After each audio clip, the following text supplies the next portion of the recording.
pukul 7 malam, di depan ratusan tamu. Ibu mertua saya menyerahkan sebuah seragam pelayan lengkap dengan celemek hitam. Bukan gaun, bukan kebaya, seragam pembantu. Malam itu adalah pesta syukuran jabatan baru suami saya dan saya, istrinya.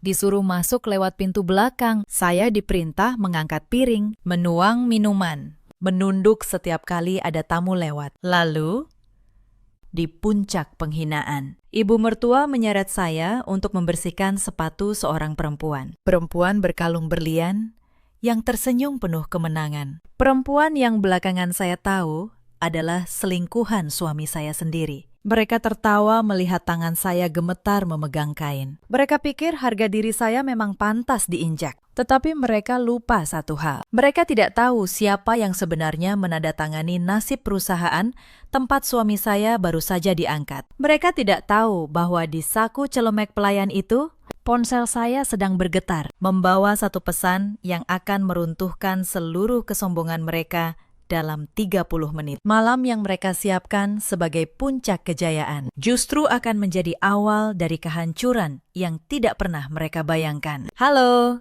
sahabat.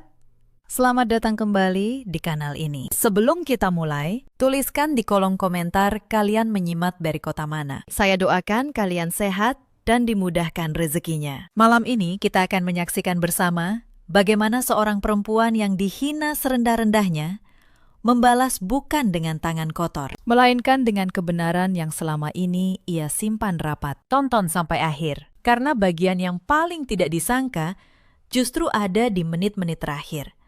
Nama saya Naila, 29 tahun. Saya bekerja di bidang yang jarang dibicarakan orang, tetapi membuat banyak orang gemetar bila mendengarnya. Sudah 5 tahun saya menjadi istri, dan sudah 5 tahun pula saya belajar bahwa kesabaran punya batas yang bahkan saya sendiri tidak tahu ada di mana. Saya bukan perempuan yang mudah dijatuhkan, tapi selama 5 tahun saya memilih menunduk demi satu kata yang ternyata tidak pernah mereka hargai. Keluarga. 5 tahun lalu, saya menikah dengan lelaki yang saya cintai sepenuh hati. Namanya Bagas. Waktu itu, saya percaya menikah bukan hanya menyatukan 2 orang, tetapi juga 2 keluarga. Saya membayangkan akan punya ibu kedua yang menyayangi saya. Saya membayangkan sebuah rumah yang menerima saya dengan tulus. Kenyataannya jauh berbeda. Sejak hari pertama tinggal bersama keluarga Bagas, saya selalu dianggap yang paling rendah di rumah. Apapun yang terjadi, sayalah yang harus mengerjakannya. Bangun paling pagi untuk memasak, menyapu seluruh lantai, mencuci pakaian satu keluarga,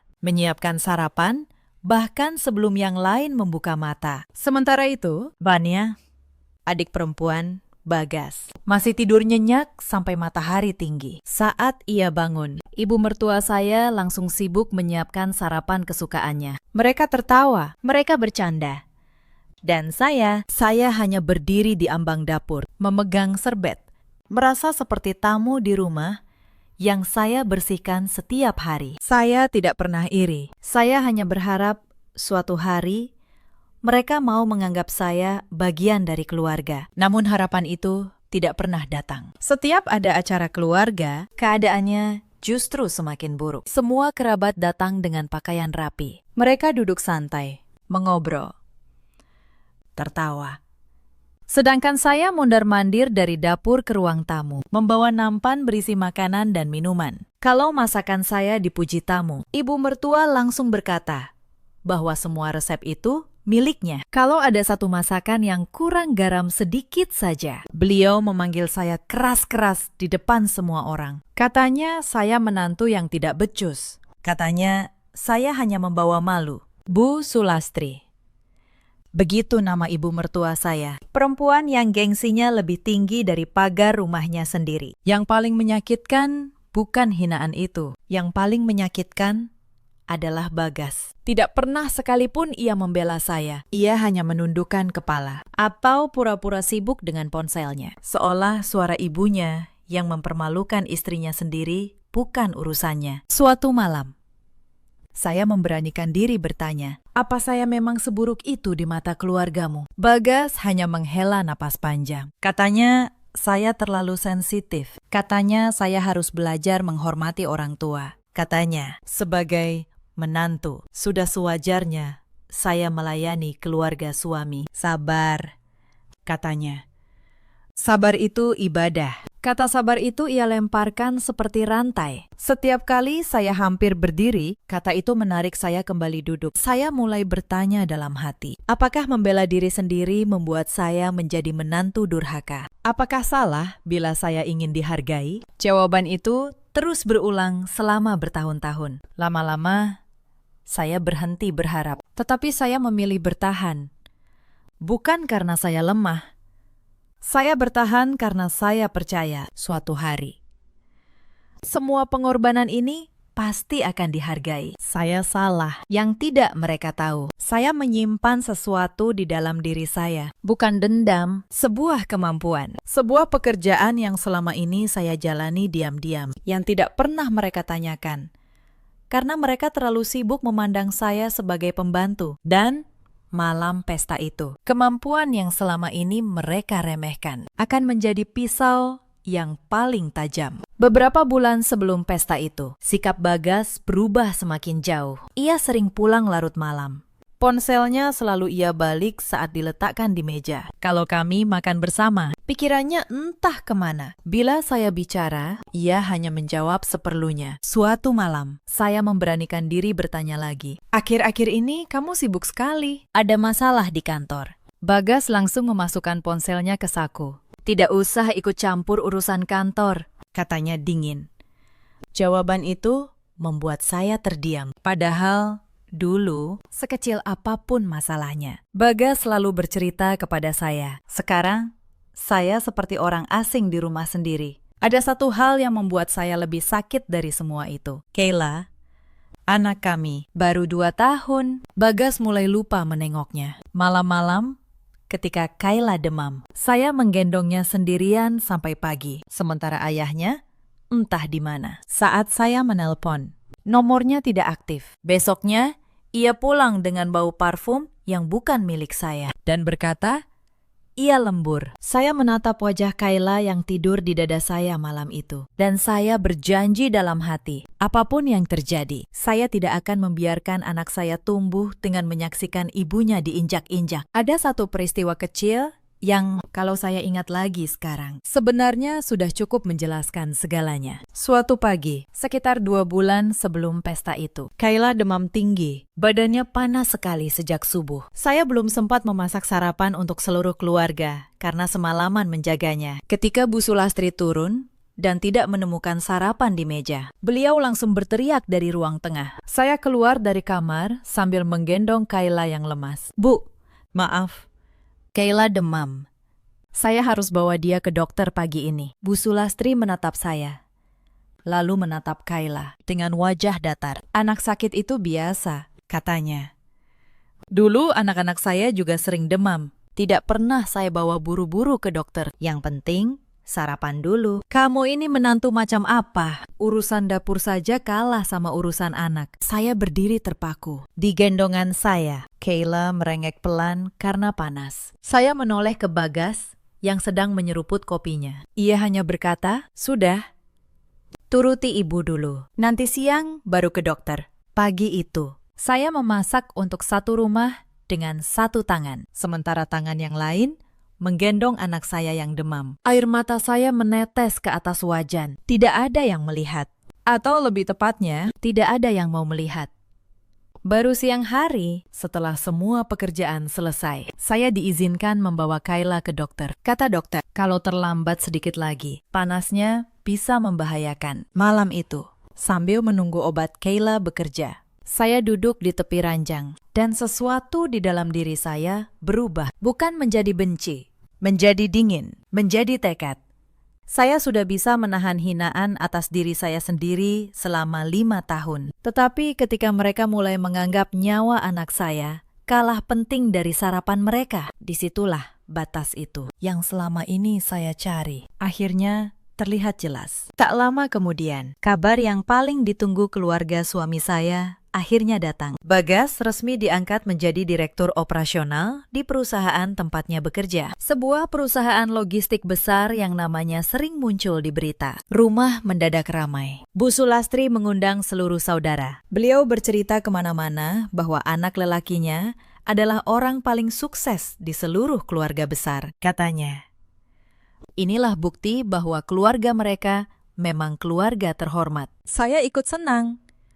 Sungguh, saya pikir setelah jabatan Bagas naik, mungkin hidup kami akan berubah menjadi lebih baik. Mungkin ia akan kembali menjadi lelaki yang dulu. Mungkin ibu mertua akan mulai melihat saya sebagai bagian dari keluarga. Saya benar-benar berharap begitu. Betapa naifnya saya. Beberapa hari kemudian, ibu mertua datang ke kamar saya membawa sebuah tas besar. Beliau meletakkannya tepat di depan saya. Nanti malam kita mengadakan syukuran di hotel, katanya. Saya tersenyum. Saya pikir beliau ingin memberi saya gaun baru. Untuk pertama kalinya, saya membayangkan berdiri di samping suami saya sebagai seorang istri di hadapan orang banyak. Saat saya membuka tas itu, senyum saya langsung hilang. Bukan gaun, bukan kebaya. Di dalamnya hanya ada seragam pelayan, lengkap dengan celemek berwarna hitam. Saya mengangkat wajah perlahan. Ini untuk siapa? Bu, ibu mertua tersenyum sinis. Untukmu. Di pesta nanti, kamu tidak usah duduk bersama keluarga. Kamu cukup melayani tamu, bawa makanan, tuang minuman. Kalau ada piring kotor, langsung angkat. Jangan bikin malu keluarga kami. Dada saya terasa diremas. Saya menoleh ke arah Bagas yang berdiri tidak jauh dari ibunya. Saya berharap kali ini saja ia akan mengatakan sesuatu. Menolak, membela saya. Satu kalimat saja. Bagas hanya menatap saya beberapa detik, lalu berkata pelan. Turuti saja, kata ibu. Jangan bikin acara malam ini jadi ribut. Kalimat itu menghancurkan sisa harapan yang masih saya simpan selama 5 tahun. Saya menggenggam erat seragam pelayan di tangan saya. Air mata hampir jatuh. Tetapi saya menahannya karena malam itu, untuk pertama kalinya dalam 5 tahun, saya berhenti merasa sedih. Saya hanya merasa dingin, sangat dingin. Dan di dalam dingin itu, sebuah keputusan mulai tumbuh. Mereka mengira malam itu akan menjadi malam paling membahagiakan bagi keluarga mereka. Mereka tidak tahu, pesta yang mereka siapkan dengan penuh kebanggaan justru akan menjadi awal dari kehancuran yang tidak pernah mereka bayangkan. Malam itu, saya berdiri di depan sebuah hotel mewah. Di tangan saya sebuah tas berisi perlengkapan pelayan. Dari luar saja gedung itu sudah dipenuhi lampu kristal yang berkilauan. Karpet merah terbentang sampai ke pintu utama. Beberapa tamu turun dari mobil mewah. Tersenyum bangga membaca papan besar bertuliskan nama suami saya dan gelar barunya. Seharusnya malam itu saya berdiri di samping suami saya sebagai istri, bukan masuk lewat pintu belakang bersama para pelayan hotel. Saya menarik napas panjang, lalu masuk. Begitu tiba di ruang persiapan, seorang koordinator acara menghampiri saya. Mbak Naila. Ya, saya mengangguk pelan, katanya.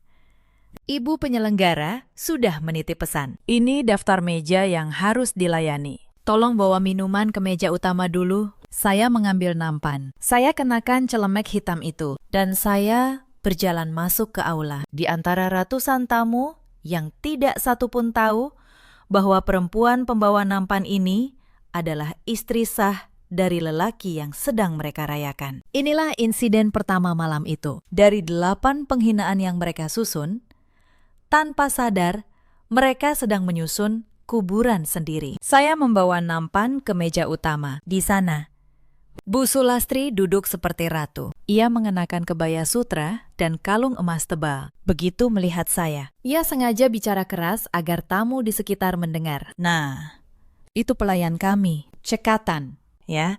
Untung saya latih dari dulu. Beberapa tamu tertawa kecil. Saya menunduk.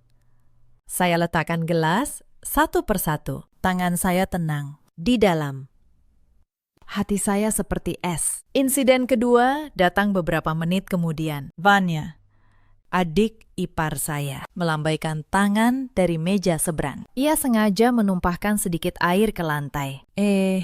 Mbak, ini kotor. Bersihkan. Dong. Nanti ada tamu kepeleset, tanggung jawab kamu, katanya sambil terkikik bersama teman-temannya. Saya berlutut. Saya lap lantai itu di atas kepala saya. Tawa mereka terdengar seperti dengung. Seorang tamu perempuan setengah baya menatap saya dengan iba, tapi tidak berkata apa-apa. Tidak ada yang berkata apa-apa. Itulah yang paling menyakitkan dari sebuah keramaian. Semua melihat, tidak ada yang bergerak. Sambil mengelap lantai, pikiran saya justru melayang ke 3 bulan sebelumnya. Ke ruangan sunyi di lantai 20, sebuah gedung perkantoran. Tempat saya sebenarnya menghabiskan hari-hari saya. Karena inilah yang tidak mereka ketahui. Saya bukan sekadar menantu yang pandai memasak. Bertahun-tahun sejak sebelum menikah, saya bekerja sebagai auditor forensik. Pekerjaan saya adalah membongkar angka-angka yang disembunyikan orang. Membaca laporan keuangan yang sudah dipoles rapi, lalu menemukan bau busuk di baliknya. Saya diam-diam tetap bekerja setelah menikah, dari rumah.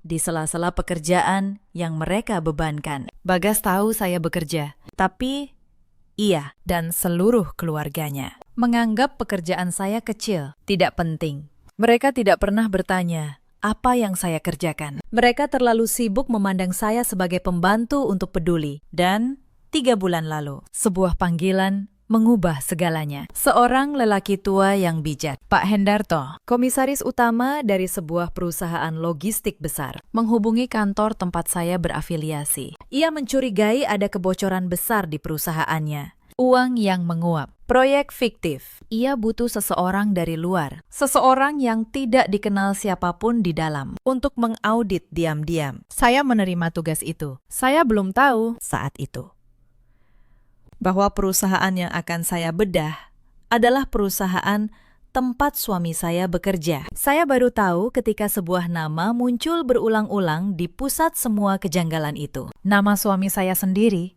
Saya berdiri dari lantai yang baru saya lap. Saya kembalikan senyum sopan ke wajah. Dan saya melanjutkan tugas saya sebagai pelayan. Insiden ketiga terjadi di dekat meja bar. Seorang kerabat jauh, lelaki berperut buncit, menjentikkan jari ke arah saya. Minuman, katanya, tanpa menatap wajah saya. Seolah saya benda. Saya menuang. Ia mencicipi, lalu memuntahkannya kembali ke gelas. Terlalu manis. Bikin lagi. Payah betul pelayan di sini. Saya membuat lagi. Tangan saya tidak gemetar. Justru semakin tenang. Setiap penghinaan malam itu terasa seperti bukti tambahan. Bukti bahwa saya tidak salah dengan keputusan yang sudah saya ambil. Fania mendekat.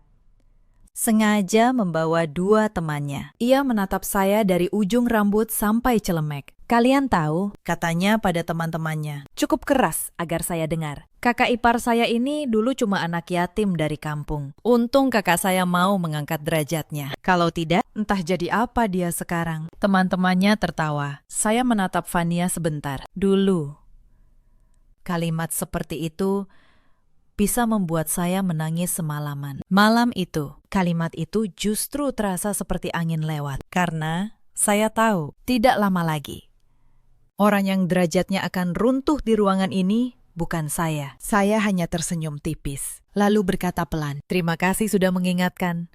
Vania, saya memang tidak pernah lupa dari mana saya berasal. Justru itu yang membuat saya tidak takut kehilangan apapun." Fania mengernyit, bingung dengan ketenangan saya. Ia tidak tahu, ketenangan itu bukan kelemahan. Itu adalah ketenangan seseorang yang sudah memegang seluruh kartu di tangannya. Bu Sulastri lewat dan sengaja berkata pada tamu di dekatnya, "Menantu itu memang harus tahu tempatnya. Kalau tidak, nanti lupa diri." Perempuan seperti ini, kalau tidak dikendalikan, bisa menghancurkan keluarga. Kalimat itu saya simpan. Nanti akan ada saatnya kalimat itu berbalik menghantamnya. Lalu, insiden keempat. Bagas naik ke atas panggung kecil untuk sambutan singkat sebelum acara utama. Ia terlihat gagah dengan jas mahalnya. Ia berterima kasih kepada ibunya, kepada perusahaan, kepada rekan-rekannya. Ia tidak menyebut nama saya sama sekali, seolah ia tidak punya istri. Seolah 5 tahun pernikahan kami tidak pernah ada. Dari sudut ruangan, sambil memegang nampan, saya menatapnya.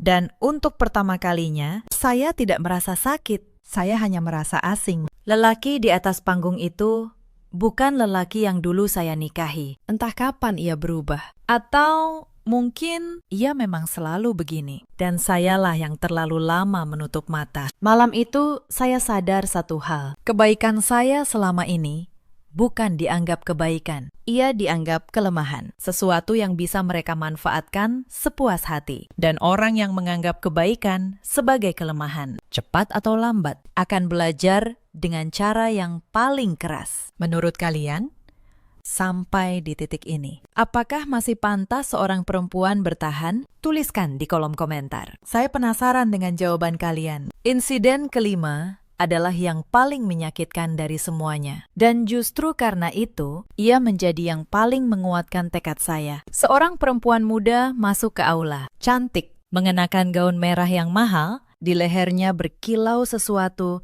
yang membuat mata beberapa tamu terpaku. Sebuah kalung berlian. Ia berjalan seolah dialah nyonya rumah malam itu. Beberapa kerabat menyambutnya hangat. Bu Sulastri bahkan berdiri untuk memeluknya. Saya belum tahu siapa dia. Saya baru tahu ketika Bu Sulastri memanggil saya dengan suara melengking. Kamu, pelayan. Kesini, saya mendekat. Perempuan bergaun merah itu, yang belakangan saya tahu bernama Karina, menunjuk sepatunya. Ada noda kecil di ujungnya. Bersihkan, katanya.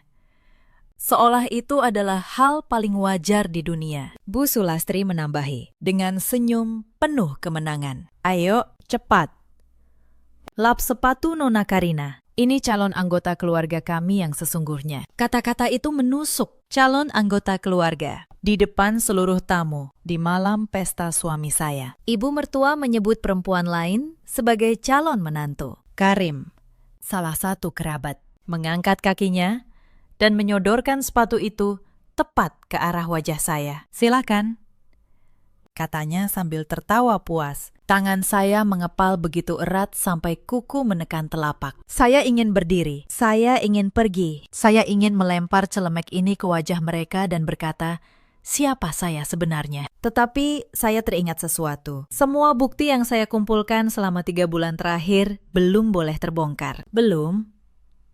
Sedikit lagi. Kalau saya meledak sekarang, mereka akan sempat menghapus jejak. Saya harus menunggu momen yang tepat. Maka dengan napas yang terasa berat, saya mengambil kain. Perlahan, saya membersihkan noda di ujung sepatu Karina. Aula mendadak sunyi. Beberapa tamu saling berpandangan. Sebagian tampak tidak nyaman, tapi tidak ada seorang pun yang berani menghentikannya. Karina tertawa kecil. Lihat, katanya.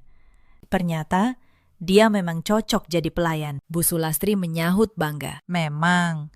Dari dulu, dia cocoknya melayani orang, bukan jadi istri. Tawa kecil pecah di beberapa meja. Insiden ke-6. Saya mengembalikan kain, lalu berdiri. Bu Sulastri belum puas. Ia berkata pada para tamu, cukup keras. Kalau nanti ada sepatu tamu lain yang kotor, panggil saja dia.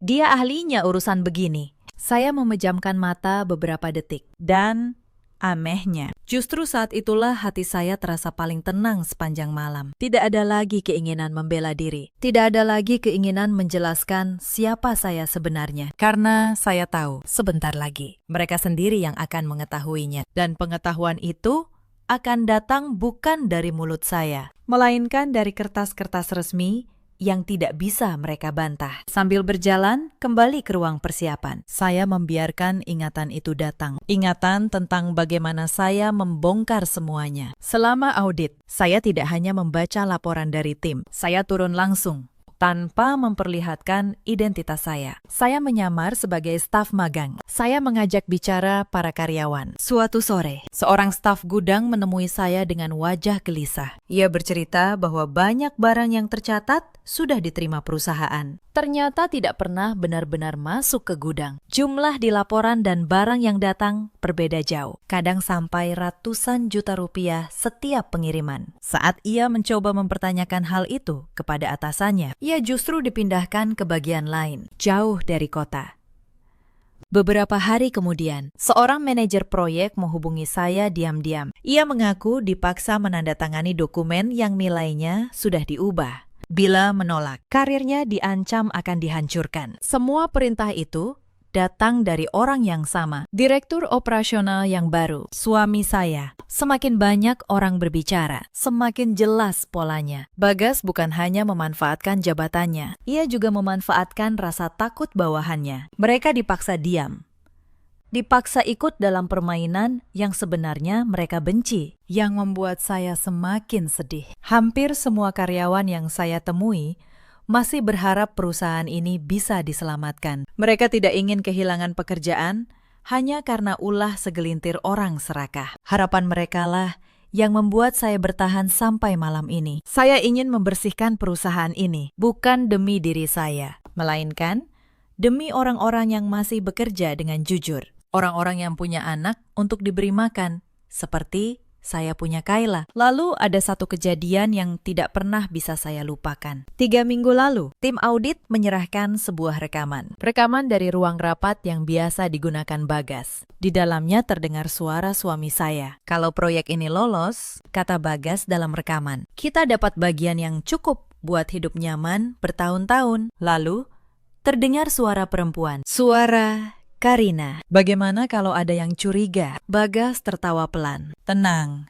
Semua orang di perusahaan percaya padaku. Kalaupun ada pemeriksaan, aku tinggal cari kambing hitam. Saya mematikan rekaman itu sebelum selesai. Bukan karena buktinya kurang, tetapi karena saya sudah tidak sanggup lagi mendengar suara lelaki yang dulu berjanji melindungi saya. Lelaki yang begitu mudah mengorbankan orang lain demi uang. Dan saat itu, saya sadar sebuah kemungkinan yang membuat bulu kuduk saya berdiri. Suatu hari, mungkin sayalah yang akan ia jadikan kambing hitam, ibu dari anaknya sendiri. Saya tidak bisa membiarkan itu terjadi. Demi Kayla, saya tidak bisa.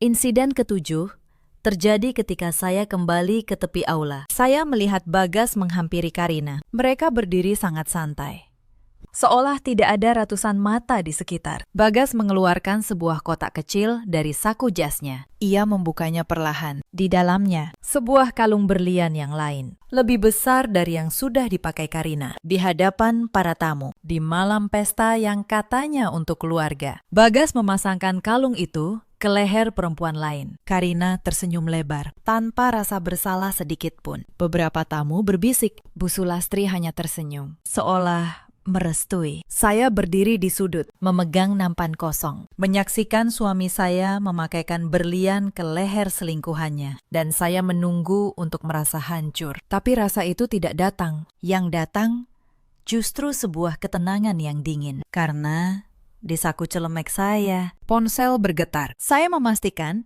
tidak ada yang memperhatikan. Lalu saya membaca pesan yang masuk. Pesan dari Pak Hendarto, Komisaris Utama. Isinya singkat. Acara tinggal 30 menit. Semua direksi dan investor sudah hadir di ruang VIP. Dokumen sudah di tangan saya. Kami menunggu Anda. Saya menatap layar itu beberapa detik. Lalu, untuk pertama kalinya sepanjang malam, sebuah senyum tipis muncul di wajah saya. Insiden ke-8 bukan lagi penghinaan. Ini adalah awal dari akhir. Tiba-tiba, seseorang berdiri di samping saya. Seorang lelaki tua berwibawa, mengenakan setelan abu-abu. Ia datang tanpa menarik perhatian tamu manapun. Wajahnya tenang. Pak Hendarto, beliau berbicara pelan. Hanya untuk saya. Semua direksi sudah berada di ruang VIP. Investor juga sudah hadir. Bagaimana dengan dokumennya? Sudah. Saya menjawab. Surat pemberhentian, hasil audit lengkap, rekaman, dan seluruh bukti pendukung sudah ada di tangan Bapak. Beliau menatap saya beberapa saat. Masih ada waktu kalau Anda ingin mengubah keputusan. Saya tidak ingin Anda menyesal.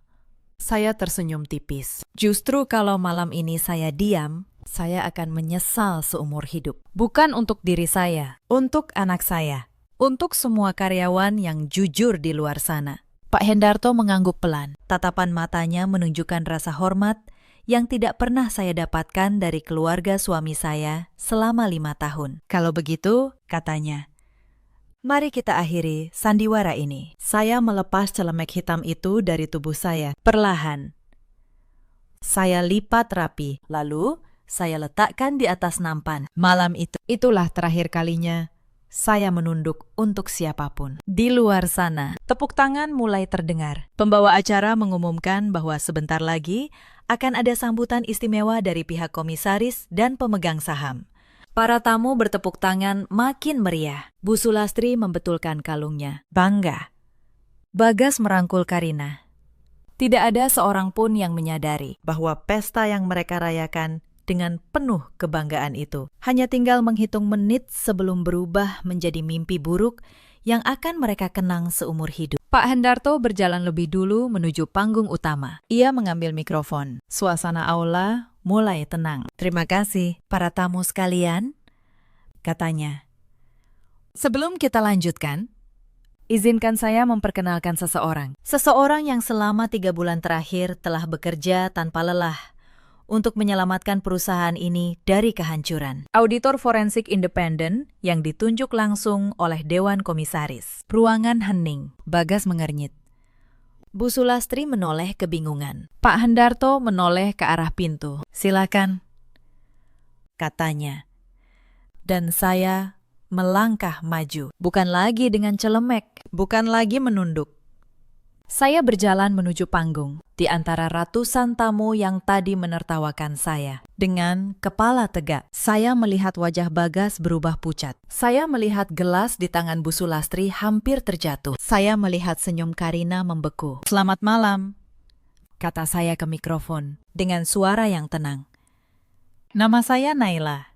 Saya auditor forensik yang ditugaskan Dewan Komisaris untuk memeriksa perusahaan ini. Dan kebetulan, saya juga istri sah dari direktur operasional yang malam ini kalian rayakan. Seluruh aula terdiam. Lalu terdengar gemuruh bisik-bisik. Ratusan kepala menoleh ke arah Bagas, ke arah Bu Sulastri, ke arah perempuan bergaun merah yang beberapa menit lalu menyuruh saya membersihkan sepatunya. Bagas maju selangkah. Wajahnya panik.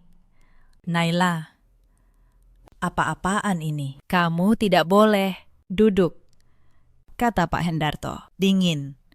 Bukan permintaan. Saya membuka map yang diserahkan salah satu direksi. Selama 3 bulan terakhir, kata saya memeriksa arus keuangan perusahaan ini. Saya menemukan proyek-proyek fiktif senilai total 12 miliar rupiah. Barang yang dibayar, tapi tidak pernah datang. Kontrak yang nilainya digelembungkan. Karyawan yang dipaksa menandatangani dokumen palsu, lalu dipindahkan atau dipecat bila menolak. Saya menaruh satu dokumen di atas meja panggung, agar tersorot layar besar di belakang saya. Semua perintah itu, saya lanjutkan, berasal dari satu orang. Direktur operasional yang baru diangkat, Bagas. Layar besar menampilkan salinan dokumen dengan tanda tangan Bagas yang jelas. Aula bergemuruh.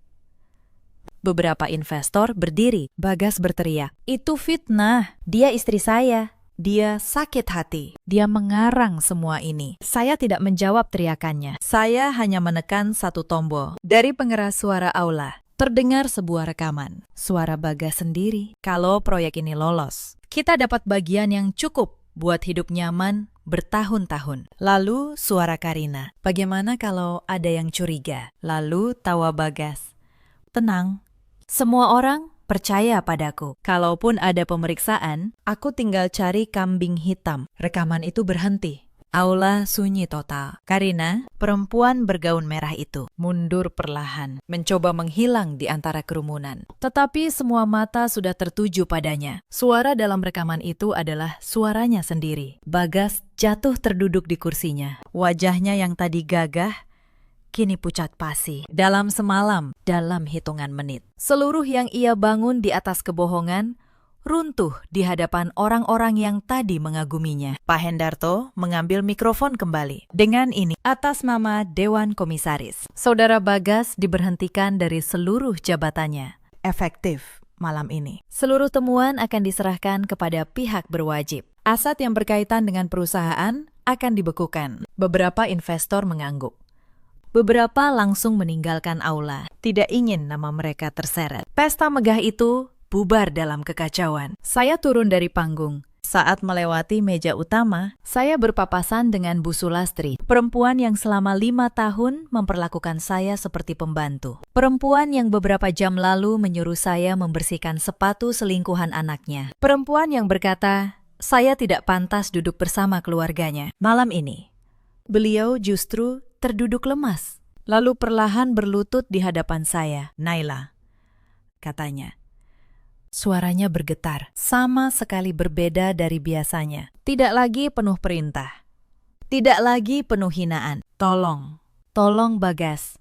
Dia anak saya satu-satunya. Saya menatapnya cukup lama. Lalu saya membantu beliau berdiri. Bukan karena saya lupa semua perlakuannya, tetapi karena saya tidak ingin membalas penghinaan dengan penghinaan. Saya tidak mau menjadi seperti mereka. Saya menatap mata beliau dengan tenang. Yang menghancurkan keluarga ini bukan saya, Bu, kata saya. Yang menghancurkannya adalah kesombongan dan kebohongan yang selama ini Ibu biarkan tumbuh. Saya hanya membuka pintu agar semua orang melihat apa yang sudah lama ada di dalamnya. Bu Sulastri menangis semakin keras. Tidak ada lagi yang bisa ia ucapkan. Pintu aula akhirnya tertutup. Suasana yang tadi dipenuhi kepanikan perlahan mulai tenang. Para tamu yang tersisa masih duduk di tempat masing-masing. Tetapi tidak ada lagi yang membicarakan pesta syukuran. Semua justru membahas satu hal, kebenaran yang akhirnya terbongkar. Saya berdiri di tepi panggung beberapa saat, memandangi ruangan yang sama, yang beberapa jam lalu menertawakan saya. Tidak ada rasa bangga, tidak ada rasa ingin menang. Yang ada hanya kelegaan. Kelegaan karena saya tidak lagi harus hidup di balik kebohongan orang lain. Pak Hendarto menghampiri saya. Beliau mengulurkan tangan. Terima kasih, Bu Naila. Anda menyelamatkan perusahaan ini dan ratusan keluarga di dalamnya. Saya membalas jabatan tangannya. Saya hanya ingin perusahaan ini kembali menjadi tempat yang adil bagi semua orang, kata saya. Tempat di mana orang jujur tidak perlu takut kehilangan pekerjaannya. Beliau mengangguk. Lalu kembali menemui para investor untuk menenangkan mereka. Sementara itu, satu persatu, beberapa karyawan yang malam itu diundang mulai menghampiri saya. Wajah-wajah yang selama 3 bulan berbicara diam-diam dengan saya, dengan penuh ketakutan. Seorang staf administrasi, perempuan seusia saya, menundukkan kepala. Matanya berkaca-kaca. Terima kasih, Bu, katanya. Kalau malam ini tidak terjadi, mungkin kami akan terus dipaksa mengikuti semua perintah yang salah. Saya punya 2 anak. Saya hampir menyerah. Saya menggenggam tangannya. Tidak, kata saya.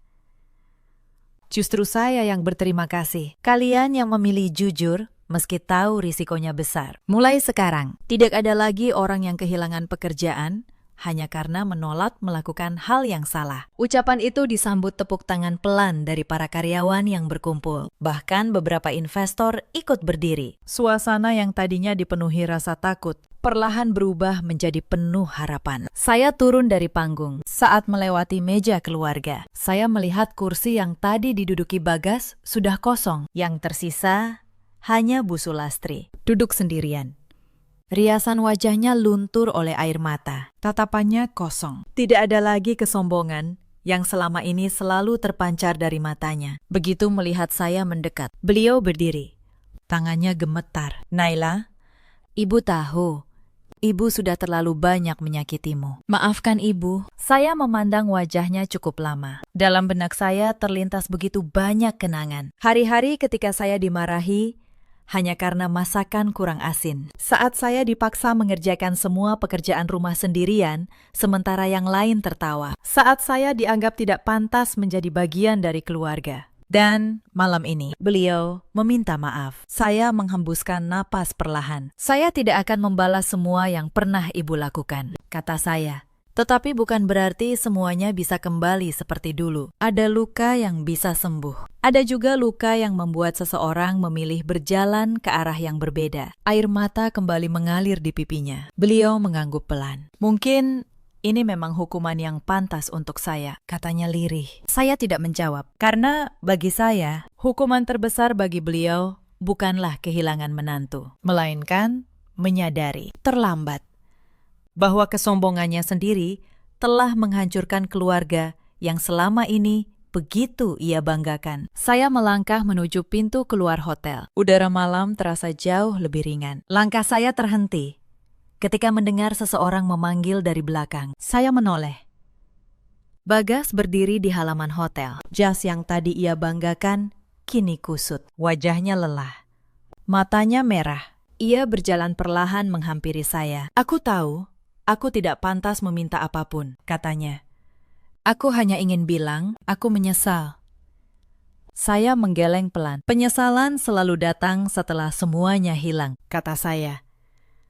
Lalu saya bertanya satu hal yang sudah lama ingin saya tanyakan. Kalau malam ini rahasiamu tidak terbongkar, apa kamu akan berhenti mengkhianati aku dan mengkhianati semua orang yang percaya padamu? Bagas menundukkan kepala. Ia tidak mampu menjawab. Diamnya sudah menjadi jawaban yang paling jujur. Saya mengambil sebuah amplop dari dalam tas saya. Di dalamnya, surat gugatan cerai yang sudah saya tanda tangani beberapa hari sebelum pesta ini. Saya menyerahkannya kepadanya. Aku sudah menyiapkan ini sebelum datang ke pesta malam ini, kata saya. Bukan karena aku membencimu, tetapi karena aku sudah terlalu lama kehilangan diriku sendiri saat berusaha mempertahankan seseorang yang tidak pernah menghargai keberadaanku. Dan aku punya seorang anak yang harus belajar dari ibunya bahwa perempuan tidak diciptakan untuk diinjak. Tangan Bagas bergetar saat menerima amplop itu. Air matanya jatuh tanpa bisa ditahan. Saya tidak lagi merasa marah. Yang saya rasakan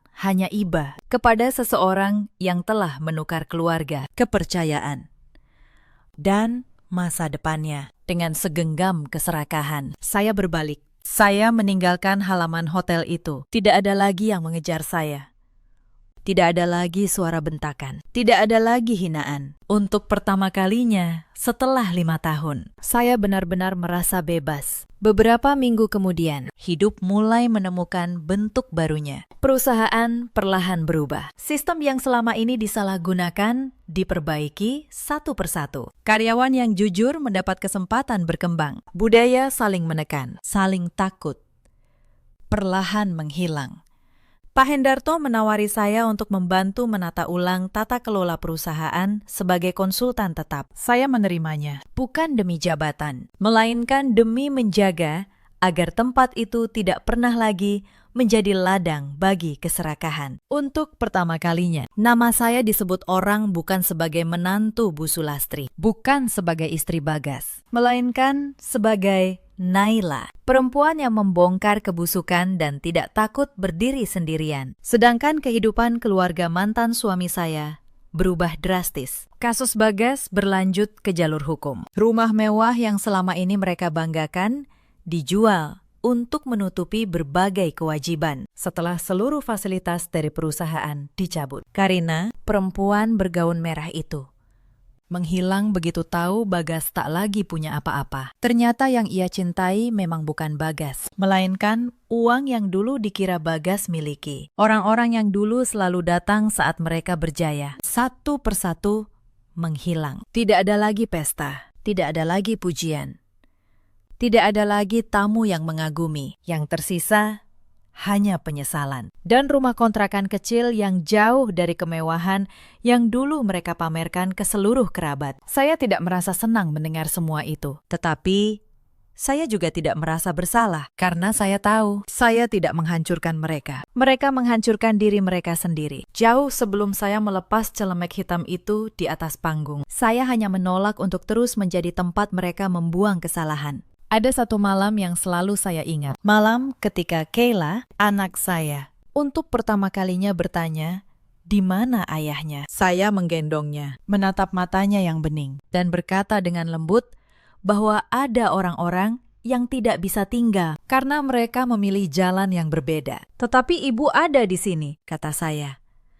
Ibu akan selalu ada. Kayla tidak mengerti. Ia hanya tersenyum, lalu tertidur di dada saya. Dan di malam yang tenang itu, tanpa bentakan, tanpa suara piring yang harus saya cuci untuk orang yang tidak menghargai saya menyadari sesuatu. Selama 5 tahun, saya mengira kesabaran adalah tentang seberapa banyak yang bisa saya tahan. Ternyata saya salah. Kesabaran yang sejati bukanlah membiarkan diri diinjak tanpa batas. Kesabaran adalah kekuatan untuk menunggu waktu yang tepat, sambil tetap menjaga harga diri agar tidak ikut hancur. Sabar bukan berarti membiarkan kezaliman. Sabar adalah tahu kapan harus diam dan tahu kapan harus berdiri. Selama bertahun-tahun, mereka menyebut saya menantu durhaka setiap kali saya mencoba membela diri. Malam di panggung itu mengajari saya bahwa membela harga diri sendiri dan melindungi anak sendiri bukanlah durhaka. Yang durhaka adalah mereka yang menggunakan kata suci seperti keluarga dan kesabaran sebagai rantai untuk memenjarakan orang lain. Suatu sore, saat mobil saya berhenti di lampu merah, tanpa sengaja saya melihat Bu Sulastri berjalan sendirian keluar dari pasar, menenteng kantong belanja yang tidak seberapa. Tubuhnya lebih kurus, langkahnya tidak lagi angkuh. Tatapan kami sempat bertemu. Beliau menundukkan kepala. Saya hanya membalas dengan anggukan kecil sebelum lampu berganti hijau dan mobil saya kembali melaju. Saya tidak menyimpan dendam, bukan karena saya sudah lupa, tetapi karena hidup telah memberikan balasan yang jauh lebih adil daripada apapun yang bisa saya lakukan dengan tangan saya sendiri. Saya belajar satu hal yang ingin saya bagikan kepada kalian, siapapun kalian yang sedang mendengarkan cerita ini. Harga diri bukan tentang menang atau kalah. Harga diri adalah tentang tidak kehilangan diri sendiri. Bahkan di saat seluruh dunia menyuruhmu menunduk, keadilan tidak selalu datang dari balas dendam. Ia datang dari keberanian untuk berhenti menerima sesuatu yang salah. Di luar sana, ada banyak perempuan yang mungkin sedang duduk di dapur belakang rumah orang lain, menahan air mata sambil dianggap tidak berharga. Kalau kalian salah satunya, saya ingin kalian tahu satu hal. Nilai kalian tidak ditentukan oleh orang yang menolak melihatnya. Simpan kekuatan kalian, jaga harga diri kalian. Karena tidak ada penghinaan yang berlangsung selamanya. Selama seseorang tetap menjaga martabatnya. Dan malam ketika saya dipaksa menjadi pelayan di pesta kejayaan mereka, akan selalu saya kenang. Bukan sebagai malam terburuk dalam hidup saya, melainkan sebagai malam ketika saya akhirnya berhenti menunduk dan berdiri sebagai diri saya sendiri. Kebenaran memang tidak selalu datang cepat, tetapi ia selalu datang. Dan ketika waktunya tiba, tidak ada satupun kesombongan yang mampu berdiri lebih tinggi daripada sebuah kebenaran. Terima kasih sudah menemani sampai akhir. Kalau cerita ini menyentuh hati kalian, tuliskan di kolom komentar. Dari kota mana kalian menyimak? Dan menurut kalian, apakah keputusan Naila malam itu sudah tepat? Jaga diri kalian, jaga harga diri kalian. Sampai jumpa di kisah berikutnya. Bukan urusanku, cari saja tumpangan sendiri. Itu kalimat yang dilontarkan suamiku di malam paling kelam dalam hidup saya. Saat itu, ibu saya sedang sekarat dan saya hanya memohon agar diantar ke rumah sakit. Esok paginya, Angga menangis histeris karena saya membuatnya menyesal seumur hidup. Halo sahabat,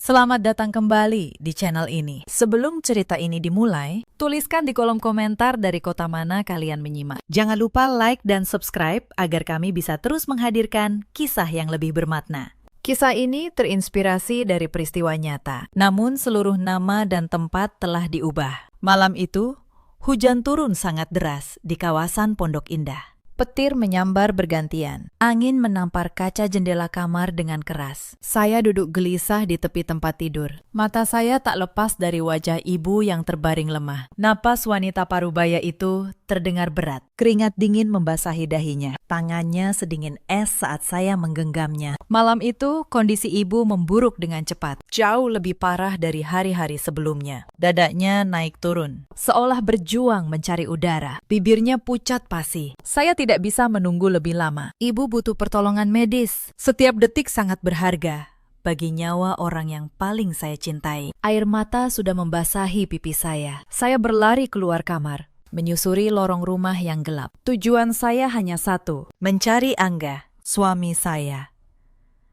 Saya butuh dia untuk memapah ibu ke mobil dan mengantar kami ke rumah sakit secepat mungkin. Saya menemukan Angga di ruang keluarga. Pria itu duduk bersantai di atas sofa. Kakinya disilangkan. Matanya fokus pada layar ponsel. Senyum lebar berkali-kali menghiasi wajahnya. Jari-jarinya mengetik lincah. Saya tidak tahu, dan saat itu tidak peduli, bahwa Angga sedang asik bertukar pesan mesra dengan seorang wanita bernama Cynthia. Saya menghampirinya. Wajah saya basah oleh air mata. "Mas, tolong saya," ucap saya dengan suara bergetar. Angga tidak mengangkat wajahnya. Dia tetap menatap layar ponsel. Sama sekali tidak memedulikan saya. "Mas Angga, kumohon, dengarkan saya sebentar saja." Saya meninggikan suara. Ibu sesak napasnya. "Kita harus bawa ibu ke rumah sakit sekarang juga.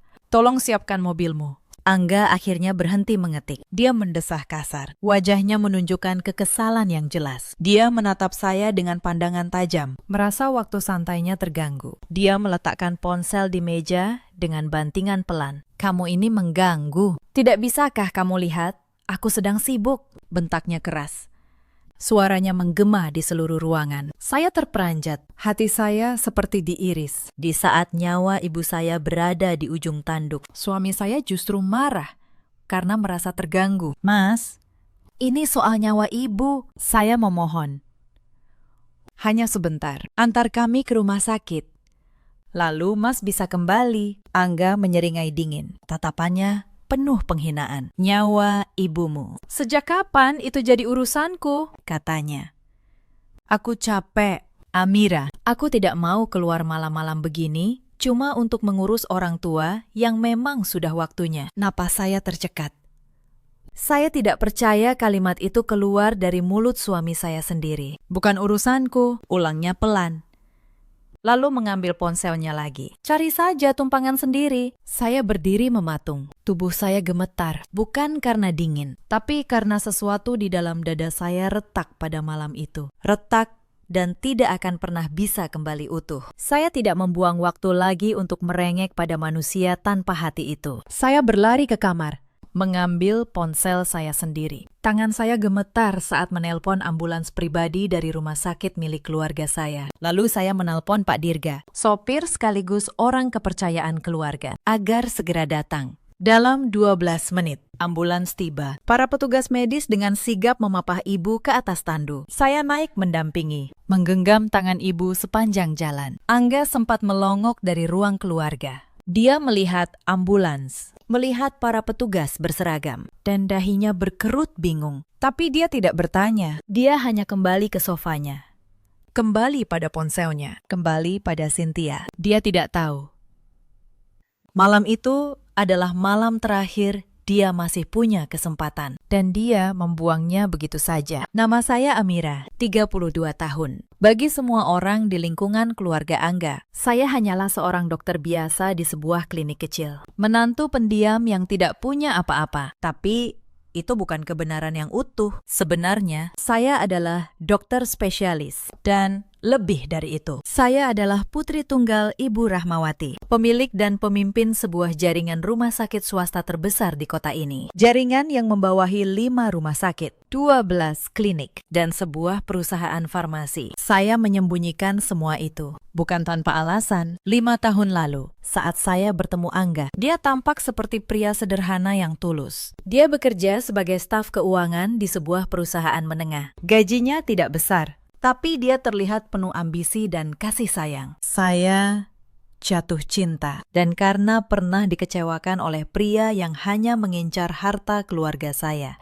memutuskan untuk merahasiakan latar belakang saya. Saya ingin dicintai sebagai Amira, bukan sebagai pewaris kekayaan. Ibu sebenarnya tidak setuju. Beliau merasa ada yang dingin di mata Angga. Tapi saya keras kepala. Saya percaya pada cinta saya, dan saya menikahinya dengan pernikahan yang sederhana, tanpa kemewahan yang sebenarnya bisa saya berikan. Itu adalah keputusan paling bodoh dalam hidup saya, sekaligus keputusan yang akhirnya menyelamatkan saya. Di rumah sakit, ibu langsung mendapat penanganan intensif. Dokter mengatakan, beliau terlambat beberapa menit saja. Nyawanya mungkin tidak tertolong. Saya bersyukur ambulans datang tepat waktu. Saya juga merasa ngeri membayangkan seandainya saya benar-benar bergantung pada Angga malam itu. Saya duduk di luar ruang ICU sepanjang malam. Air mata mengalir tanpa henti. Bukan hanya karena takut kehilangan ibu, tapi karena malam itu saya akhirnya melihat wajah asli pria yang saya nikahi. Selama 5 tahun, Saya menutup mata terhadap banyak hal. Saya menutup mata saat Angga mulai sering pulang larut tanpa alasan jelas. Saya menutup mata saat dia mulai kasar dalam berbicara. Saya menutup mata saat ibu mertua saya, Ibu Sri, Memperlakukan saya seperti pembantu yang tidak dibayar. saya selalu mencari pembenaran. Mungkin Angga lelah. Mungkin Ibu Sri hanya belum terbiasa. Mungkin ini hanya fase. Saya terus berkata pada diri sendiri bahwa pernikahan butuh kesabaran. Tapi malam hujan itu membuka mata saya lebar-lebar. Pernikahan memang butuh kesabaran. Tapi kesabaran untuk orang yang tidak menghargai kita. Hanya akan berakhir sebagai kebodohan. Ibu Rahmawati harus dirawat selama 2 minggu. Selama itu, saya nyaris tidak pulang ke rumah. Saya menjaga ibu siang dan malam, Sambil tetap menjalankan tugas saya di rumah sakit. Anehnya, selama 2 minggu itu, Angga tidak sekalipun menelpon. Tidak satu pesan pun menanyakan kabar saya atau kabar ibu. Seolah saya tidak pernah ada dalam hidupnya. Saya akhirnya pulang setelah ibu stabil. Begitu saya membuka pintu rumah, Suara tawa menyambut saya. Tawa seorang wanita. saya melangkah masuk dengan jantung berdebar. Di ruang keluarga, Angga sedang duduk berdua dengan seorang wanita. Wanita itu cantik, berpakaian mewah, dan duduk terlalu dekat dengan suami saya. "Oh, kamu sudah pulang," kata Angga datar, tanpa rasa bersalah sedikit pun. "Ini Cynthia, teman kantorku." Dia mampir sebentar. Cynthia tersenyum manis ke arah saya. Senyum yang penuh kemenangan. "Jadi ini istrimu, Mas?" tanyanya. Menatap saya dari atas ke bawah. Biasa saja ya. Saya merasa darah saya naik ke ubun-ubun. Tapi saya menahan diri. Saya hanya menatap Angga. Menunggu dia membela saya. Menunggu dia menyuruh wanita itu menjaga ucapannya. Tapi Angga justru tertawa kecil. "Sudahlah, Cynthia. Jangan begitu. Amira memang sederhana." Sederhana. Kata itu terdengar seperti hinaan dari mulutnya. Saya tidak mengatakan apa-apa. Saya hanya berjalan ke kamar, menutup pintu, dan duduk di tepi ranjang. Saya tidak menangis. Air mata saya sudah habis di malam hujan itu. Sebaliknya, untuk pertama kalinya, pikiran saya menjadi sangat jernih. Mulai malam itu, saya berhenti menjadi istri yang buta. Saya mulai memperhatikan, mengamati, mencatat. Saya memperhatikan bagaimana Angga semakin sering pergi dengan alasan lembur. Saya mengamati bagaimana gaya hidupnya berubah. Jam tangan mahal di pergelangannya, sepatu impor yang baru, sebuah ponsel keluaran terbaru. Padahal, gaji seorang staf keuangan tidak mungkin cukup untuk semua itu. Dari mana uang itu? Pertanyaan itu terus mengganggu saya. Beberapa hari kemudian, ibu mertua saya, Ibu Sri, datang berkunjung. Beliau masuk ke rumah tanpa mengetuk. Layaknya rumah ini miliknya sendiri. "Amira," panggilnya dengan nada tinggi. "Rumah ini berantakan sekali. Kamu ini istri macam apa? Suamimu bekerja keras seharian, dan kamu tidak becus mengurus rumah. Saya baru saja pulang dari menjaga ibu di rumah sakit. Tubuh saya lelah." Tapi saya tetap menjawab dengan sopan. "Maaf, Bu. Saya baru pulang dari menjaga ibu saya yang sakit." Ibu Sri mendengus. "Ibumu, ibumu. Selalu saja soal ibumu. Kamu sudah jadi istri Angga sekarang. Keluargamu yang miskin itu bukan lagi tanggung jawab kami." Kata-kata itu menusuk. Tapi saya hanya diam. Saya tahu. Percuma berdebat dengan orang yang sudah menutup hatinya. "Lihat anakku," lanjut Ibu Sri dengan bangga. "Angga sekarang sukses. Penghasilannya besar. Dia pantas mendapat istri yang lebih baik darimu." Kalau saja waktu itu dia mendengarku. Saya hanya tersenyum tipis. Di dalam hati, saya bertanya, penghasilan besar dari mana? Beberapa minggu berlalu. Sikap Angga semakin parah. Suatu malam, dia pulang dengan wajah merah karena minum. Dia masuk ke kamar dan langsung berbicara dengan nada memerintah. "Amira, mulai besok kamu berhenti kerja di klinik." Saya mengerutkan dahi. "Kenapa?" "Mas, aku tidak suka istriku kerja," katanya. "Malu aku. Istri orang lain di rumah, dirawat suaminya. Kamu malah keluyuran jadi dokter di klinik kecil." "Berhenti. Titik." Saya menatapnya dalam-dalam. Pria di hadapan saya sudah sangat asing. Tapi saya tidak melawan. Belum saatnya. Baik. Mas, Jawab saya pelan. Saya akan pikirkan. Angga menyeringai puas. mengira dia sudah menang. Dia tidak tahu. Saya tidak akan pernah berhenti menjadi dokter. Saya hanya sedang menunggu waktu yang tepat untuk segala hal. Beberapa hari kemudian, Perusahaan tempat Angga bekerja mengadakan acara gathering tahunan. sebagai istri, Saya diundang hadir. Angga awalnya tidak ingin membawa saya. Tapi atasannya secara khusus meminta semua karyawan datang bersama pasangan. Dengan terpaksa, dia mengajak saya. Di acara itu, saya kembali bertemu Cynthia. Wanita itu tampil mencolok, Berdiri di samping Angga, seolah dialah pasangan yang sah. Saat saya menghampiri untuk menyapa, Cynthia justru tertawa kecil di depan banyak orang. "Ini istrinya Mas Angga," katanya dengan suara sengaja dikeraskan. Astaga, kasihan sekali. Penampilannya seperti pembantu. Pantas saja Mas Angga lebih nyaman bersamaku. Beberapa karyawan yang mendengar, Ikut tertawa. Wajah saya panas oleh malu. Tapi saya hanya tersenyum tipis. Angga yang berdiri di sebelah tidak membela saya sedikit pun. Dia justru ikut tersenyum, seolah menikmati penghinaan terhadap istrinya sendiri. Saya berdiri diam di tengah keramaian itu, sendirian, dipermalukan oleh suami dan selingkuhannya di depan umum. Tapi di dalam hati, saya mencatat setiap wajah yang menertawakan saya malam itu. Bukan untuk dendam pada mereka, tapi untuk mengingat betapa rendahnya saya membiarkan diri saya diperlakukan. Saya pulang lebih dulu malam itu, menumpang taksi. Angga tidak peduli.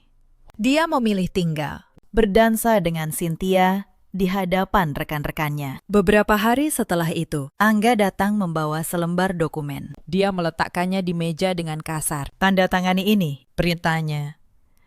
Saya membaca dokumen itu. Ternyata itu adalah surat persetujuan untuk menjual rumah yang kami tinggali. Rumah yang sebenarnya saya beli dengan uang saya sendiri, meski atas nama bersama. "Untuk apa rumah ini dijual, Mas?" tanya saya. "Aku butuh modal," jawabnya ketus. "Ada peluang bisnis. Lagi pula, rumah ini terlalu kecil." Cynthia bilang dia tidak nyaman main ke sini. Saya nyaris tidak percaya.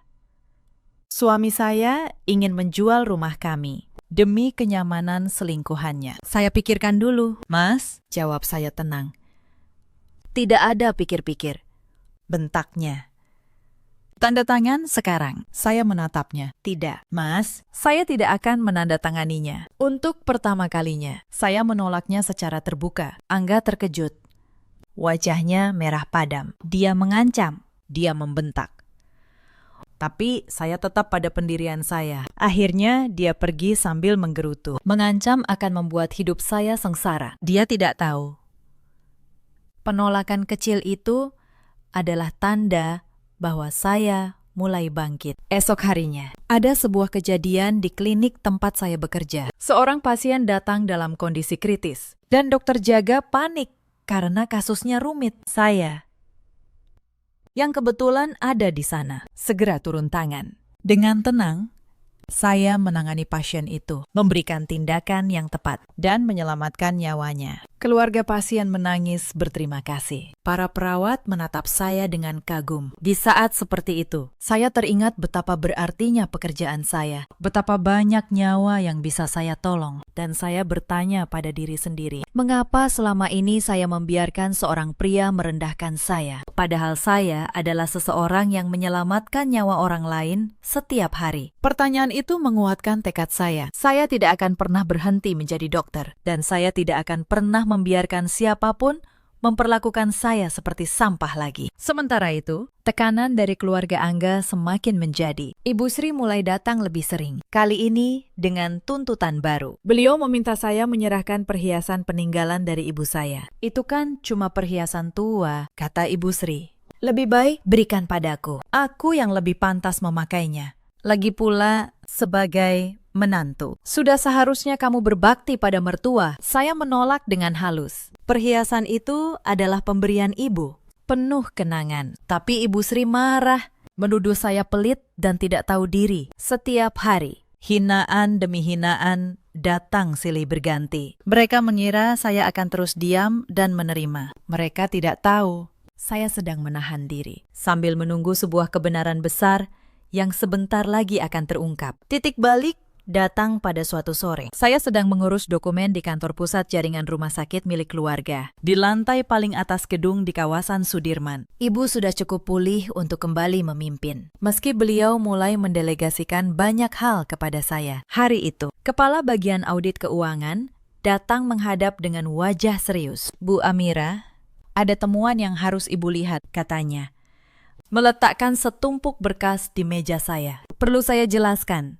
Selain memimpin jaringan rumah sakit, keluarga kami juga memiliki saham besar di berbagai perusahaan mitra. Salah satunya adalah perusahaan tempat Angga bekerja, sebuah perusahaan distribusi alat kesehatan yang sahamnya sebagian besar dimiliki oleh keluarga saya. Angga tidak pernah tahu fakta itu. Dia mengira dia bekerja untuk orang lain. Saya membuka berkas itu, dan jantung saya nyaris berhenti. Di dalamnya tercatat aliran dana yang mencurigakan. Selama hampir setahun terakhir, ada dana perusahaan yang terus mengalir keluar melalui rekening fiktif. Jumlahnya sangat besar, lebih dari 3 miliar rupiah. Saya menelusuri satu persatu nama dan tanda tangan dalam dokumen itu. Dan saat mata saya berhenti pada satu nama, tubuh saya membeku. Nama itu adalah Angga, suami saya. Suami saya menggelapkan dana perusahaan. Perusahaan yang tanpa dia sadari, sebagian besar dimiliki oleh keluarga saya sendiri. Inilah sumber jam tangan mahal itu.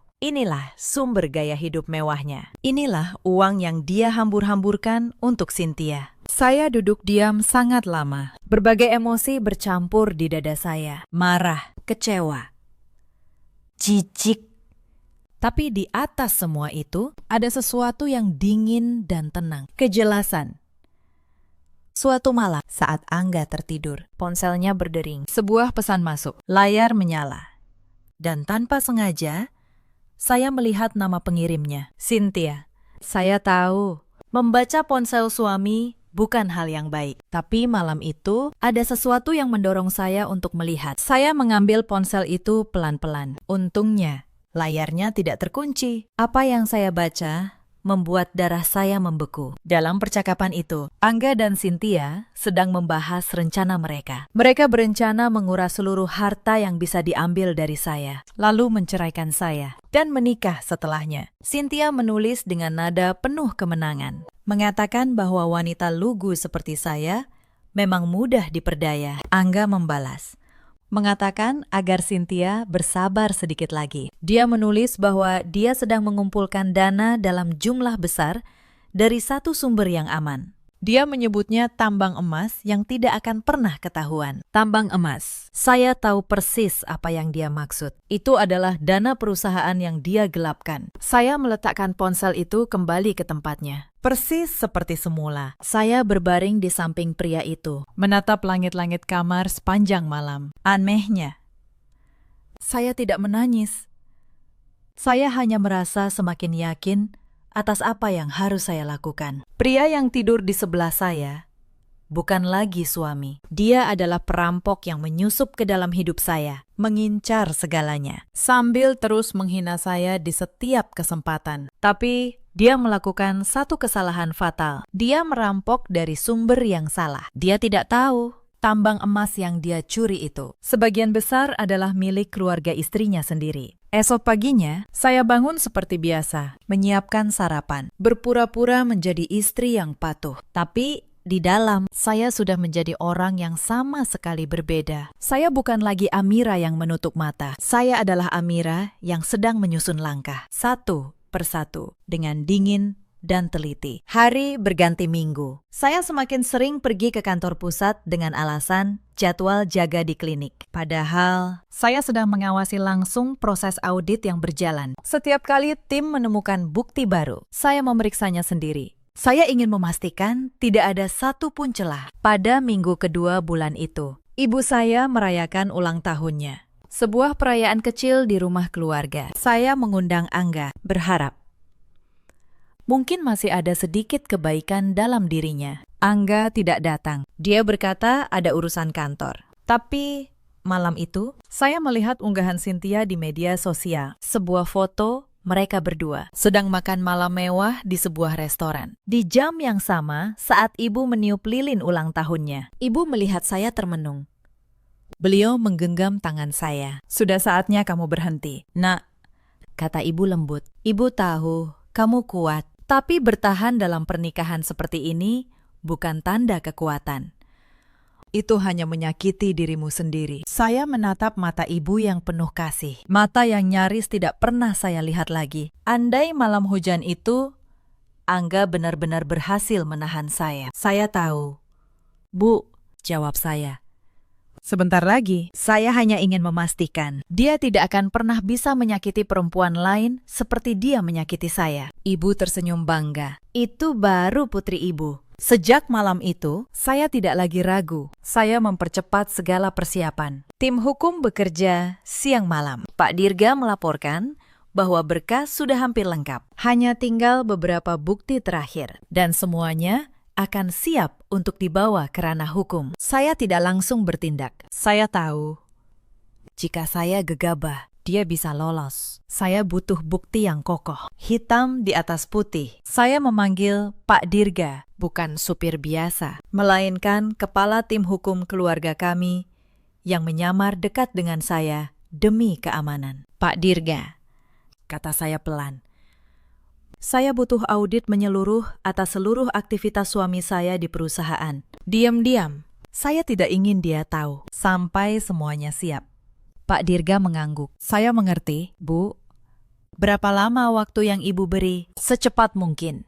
Tapi harus sempurna. Saya tidak ingin ada satu celah pun yang bisa dia gunakan untuk lolos. Mulai hari itu, tim hukum dan audit keluarga saya bekerja dalam senyap. Mereka mengumpulkan rekening koran, mengusut rekening fiktif, melacak transfer demi transfer. Setiap helai bukti disusun rapi, seperti potongan-potongan yang perlahan membentuk gambar utuh. Sementara itu, di rumah, saya tetap berpura-pura menjadi istri yang patuh dan tak berdaya. Saya membiarkan Angga merasa berkuasa. Saya membiarkan Ibu Sri menghina saya. Saya menelan semua itu. Karena saya tahu badai yang sebenarnya belum datang. Suatu malam, Angga pulang dengan suasana hati yang sangat buruk. Tampaknya ada masalah di kantor. Mungkin dia mulai mencium bahwa ada audit yang sedang berjalan. Amira, panggilnya kasar. Aku butuh uang. Sekarang? Untuk apa? Mas? Tanya saya. Bukan urusanmu. Ambil saja tabungan kita. Aku butuh 200 juta. Saya terkejut. 200 juta? Mas, itu seluruh tabungan kita. Angga menggebrak meja. Kamu ini istri tidak berguna. Disuruh suami saja banyak bicara. Transfer sekarang. Atau kamu tahu sendiri akibatnya. Saya menatapnya dengan tenang. Dulu, saya pasti sudah gemetar ketakutan. Tapi malam itu, saya hanya merasa kasihan padanya. Pria yang sebentar lagi akan kehilangan segalanya. Masih sibuk menggertak istrinya. Baik, kata saya. Saya transfer besok pagi. Tentu saja, saya tidak pernah mentransfernya. Uang itu tidak penting. Yang penting adalah setiap permintaan Angga, setiap gertakannya. Semuanya menjadi catatan tambahan dalam berkas yang sedang kami susun. Esoknya, saat saya berkata, tabungan itu ternyata sudah saya pindahkan ke deposito. Ibu yang sakit. Angga mengamuk hebat. Dia membanting barang. Dia membentak. Dan untuk pertama kalinya, dia mengangkat tangannya. Tamparan itu mendarat di pipi saya. Keras, membuat kepala saya berputar. Saat itu, ibu mertua saya, Ibu Sri, kebetulan sedang berkunjung. Dan alih-alih membela saya, beliau justru tertawa. Bagus, Angga, kata Ibu Sri. Istri durhaka seperti ini memang harus diajari. Berani-beraninya menyembunyikan uang dari suami. Saya berdiri tegak, memegang pipi saya yang panas. Air mata menggenang, tapi saya tidak membiarkannya jatuh. Saya menatap mereka berdua, ibu dan anak yang sama-sama tidak punya hati. Sudah cukup, kata saya pelan, nyaris berbisik. Apa? Angga melotot. Kamu bilang apa? Tidak ada, jawab saya. Saya membalikan badan dan masuk ke kamar. Tapi di dalam hati, saya sudah memutuskan. Kesabaran saya sudah sampai di ujungnya. Sekarang giliran mereka yang akan belajar. Malam itu, saya menelpon Pak Dirga. Bagaimana perkembangannya? Pakistan. Semua bukti sudah lengkap. Bu, jawabnya. Rekening fiktif. Aliran dana. Tanda tangan. Rekaman CCTV ruang keuangan. Bahkan saksi dari dalam. Total dana yang digelapkan mencapai 3.200.000.000 rupiah. Kapan Ibu ingin kami bergerak? Saya menarik napas panjang. Saya menatap pantulan wajah saya di cermin. Pipi saya masih merah bekas tamparan. Sebentar lagi. Pakistan, kata saya. Tapi sebelum hukum bergerak, Ada satu hal yang ingin saya selesaikan sendiri. dengan tangan saya sendiri. Saya masih ingat tahun-tahun awal pernikahan kami. Dulu, Angga tidak seperti ini. Setidaknya, dia pandai berpura-pura. Di tahun pertama, dia masih bersikap manis. Dia mengantar saya ke klinik, menjemput saya pulang. Sesekali membawakan makanan kesukaan saya. Saya merasa beruntung memiliki suami yang sederhana, namun penuh perhatian. Tapi perlahan, topengnya mulai terkelupas. Retak pertama muncul di tahun kedua. Saat dia tahu saya tidak akan memberinya akses ke rekening pribadi saya, dia mulai merajuk, menuduh saya tidak percaya padanya. Saat itu, saya pikir itu hal yang wajar dalam pernikahan. Lalu, dia mulai meminjam uang dari saya dengan berbagai alasan. Model usaha, biaya pengobatan kerabat, utang yang harus dilunasi. Saya selalu memberinya. Karena saya mencintainya. Tapi tidak satu pun pinjaman itu pernah dia kembalikan. Di tahun ketiga, ibu mertua saya mulai ikut campur. Ibu Sri sering datang dan membandingkan saya dengan menantu idamannya. Dia berkata, anaknya pantas mendapat istri dari keluarga kaya. Bukan dokter klinik biasa seperti saya. Ironi yang menyakitkan. Karena beliau bahkan tidak tahu siapa saya sebenarnya. Saya menelan semua itu. Saya terus berkata pada diri sendiri, bahwa mempertahankan pernikahan adalah kewajiban, bahwa istri yang baik harus bersabar. Saya bahkan menyembunyikan air mata saya dari ibu, agar beliau tidak khawatir. Sekarang, saya tahu, kesabaran yang salah tempat itu hanyalah cara saya menghancurkan diri sendiri perlahan-lahan. Kembali ke masa kini. Beberapa hari setelah malam ulang tahun ibu, terjadi sebuah peristiwa yang menjadi puncak penghinaan terhadap saya. Sore itu, saya pulang lebih awal. Saat membuka pintu, saya melihat pemandangan yang membuat dada saya sesak. Cynthia ada di rumah saya. Wanita itu duduk di sofa. Kakinya terangkat di atas meja, seolah dia pemilik tempat itu. Di dapur, dia bahkan telah memindahkan beberapa barang saya. Kamu sedang apa di rumah saya? Tanya saya. Mencoba menahan amarah. Cynthia menyeringai. Rumahmu. Sebentar lagi, ini akan jadi rumahku. Mbak, tanyakan saja pada Mas Angga. Saat itu, Angga keluar dari kamar. Bukannya menegur Cynthia, dia justru berdiri di pihak wanita itu. Amira, jangan ribut, katanya. Cynthia, tamu kita. Hormati dia. Saya tidak percaya dengan apa yang saya dengar. Suami saya menyuruh saya menghormati selingkuhannya di rumah saya sendiri. Mas, kata saya. Suara saya bergetar menahan emosi. Dia perempuan lain. Dan kamu membawanya ke rumah kita. Angga melangkah maju. Wajahnya keras. Dengar ya. Kalau kamu tidak suka, kamu yang pergi. Rumah ini, hidupku. Semuanya akan jauh lebih baik tanpamu. Kamu cuma beban. Kata-kata itu menghantam saya. Tapi anehnya, saya tidak lagi merasa sakit seperti dulu. Saya hanya menatap mereka berdua dan merasakan sebuah ketenangan yang dingin. Baik, kata saya pelan. Kita lihat saja nanti siapa yang sebenarnya menjadi beban. Saya berbalik, mengambil tas saya, dan keluar dari rumah itu. Saya menginap di rumah ibu malam itu. Dan di sanalah saya mengambil keputusan final. Tidak ada lagi penundaan. Sudah waktunya semuanya berakhir. Beberapa hari kemudian, saya mengajukan satu permintaan pada Angga. Saya memintanya, beserta Ibu Sri untuk hadir di sebuah acara makan malam keluarga. Saya berkata, ada hal penting yang ingin saya umumkan. Angga setuju dengan malas. Dia mengira saya akhirnya akan menyerah dan tunduk sepenuhnya. Yang dia tidak tahu, makan malam itu bukan di rumah kami, melainkan di sebuah ruang pertemuan mewah di lantai tertinggi gedung kantor pusat jaringan rumah sakit, tempat yang selama ini saya sembunyikan dari mereka. Angga datang dengan setelan jasnya. Ibu Sri datang dengan perhiasan berlebihan, bahkan dengan beraninya. Angga juga membawa Cynthia. Wanita itu bergelayut manja di lengannya, seolah dia adalah nyonya rumah. Begitu mereka tiba di lobi gedung megah itu, kebingungan mulai terlihat di wajah mereka. Gedung apa ini? Tanya Ibu Sri.